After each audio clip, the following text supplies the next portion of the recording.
Hello out there. Hey. And welcome to a new episode of Data Talks.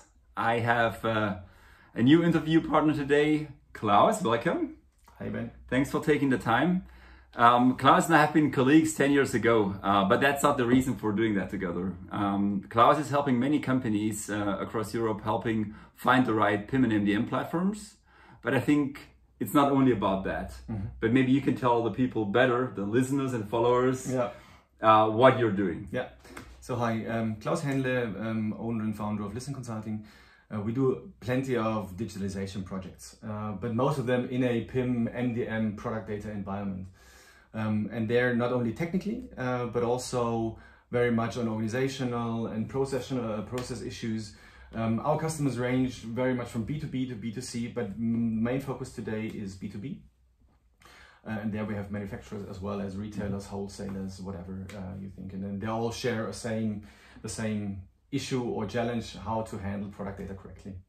So what would you say, is it then at the moment handling product data correctly, or actually are the expectations of the companies you're helping, is that changing? What are they mainly asking you, or what is the business problem they want to solve?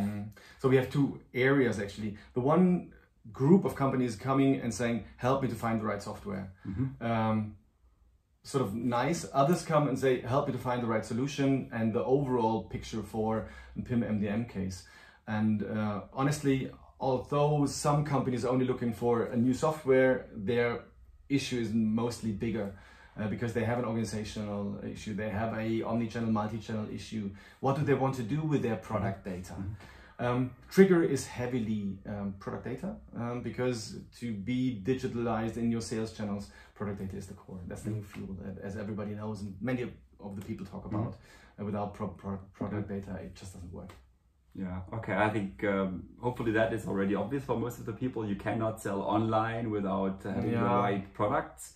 But for me, it sounds like this is that still the main question? Because I want to go into a certain direction with that. Is some people will talk about, can you help me find the right PIM platform? But are you also getting the question, can you help me find the right MDM, master data management platform? So do you see both, and how is that getting connected or maybe changing? Maybe if you look at the recent years and what's happening this year or these days. So basically, most of the projects start, help me to find the right PIM solution. Then they realize, okay, PIM is only the marketing part of the product data story. And then you quickly extend that to master data in the product data environment as well.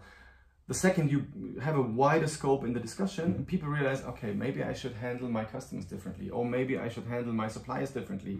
And oh, what a surprise, those are master data objects as well. So obviously you can't really focus only on the PIM. That was small business topics a couple of years ago. Nowadays the topics are getting bigger, and also the complex or the overall situation is then getting more complex, because the second you are actually addressing more than only marketing content, the solution that you're looking for is not only marketing based. So you have different departments with different drivers involved, and that makes the picture a bit bigger, a bit more complex. But in the end, the benefits you can gain from that are much bigger and larger, and the scope is bigger. Yeah.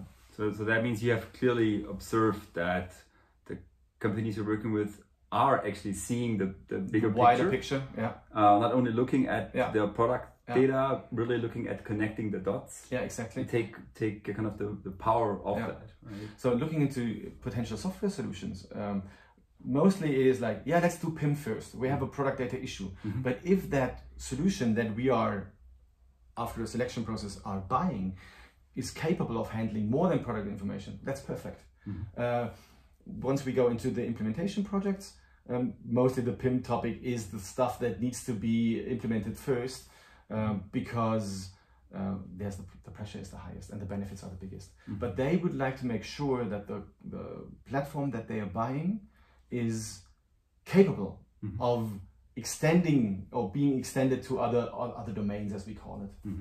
So a wider scope helps, but in the understanding of our customers, it's not always super present, because they have a problem they would like to solve, and that is product information for digital commerce.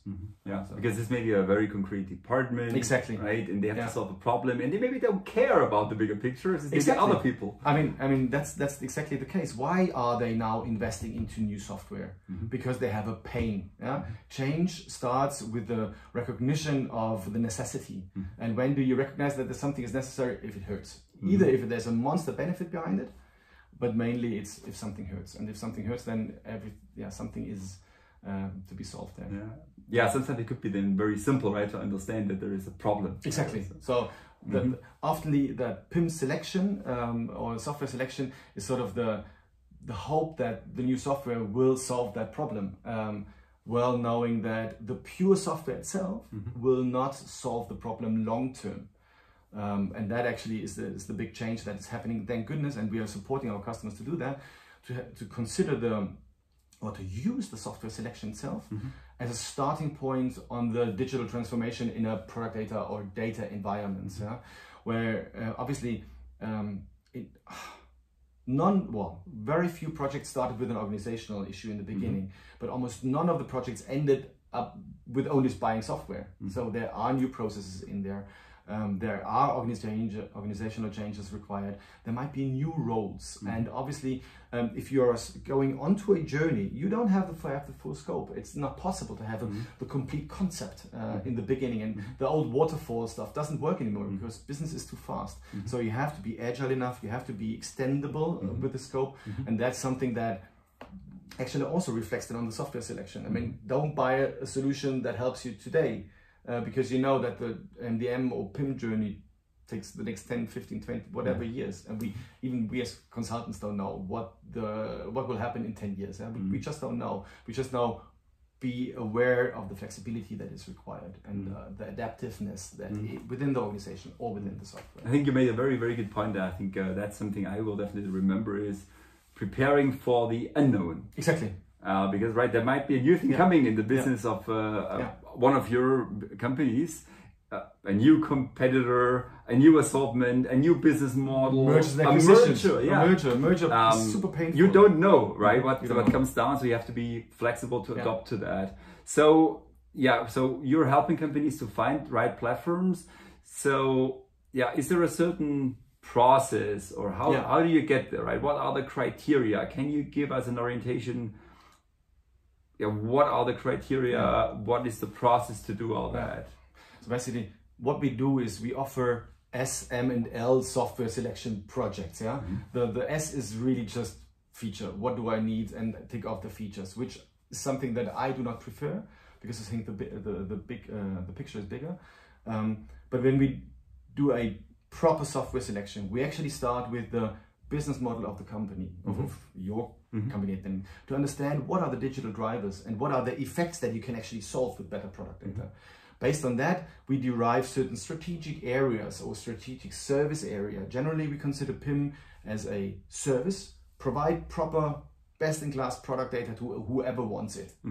And therefore, we can actually define a service model. And within these service models, and there we're not on software level yet, we define certain capabilities which link into these services which you would like to do. If you are a retailer, you have a heavy onboarding topic, and there are certain capabilities of handling suppliers, handling catalogs, data quality management, and these capabilities we design first. And based on these capabilities, we can actually design user stories. So what are the users involved in that different capability? And based on these stories, we have acceptance criteria. And those acceptance criteria itself link to the software vendors. So that's the functional stream. And these acceptance criteria are the features that you actually check with your vendor. And the other stream is the enterprise architecture. So basically, the larger the enterprises are, the more complex is the current legacy world. And although it might be legacy, it still will be there in the next 10, 15 years. So there's a huge transition in the organizations going on, how they handle the legacy world and how they connect the legacy world.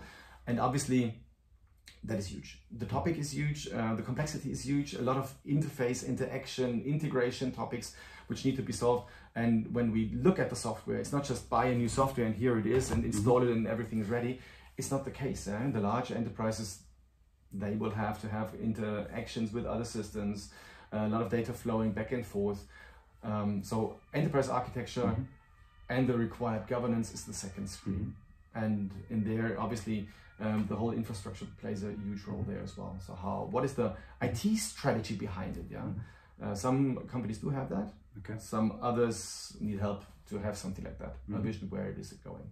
Okay. All right. So we looked at, let's say, capabilities, how to address certain use cases. Yeah. We looked at the bigger picture of enterprise integration landscape, yep. right? Because MDM is never acting in a silo, right? Nope. It's about connecting the dots. Nope. So otherwise, it's important. I understand that should be dead already, but this is the most stuff that we actually realize about. So what else is important then?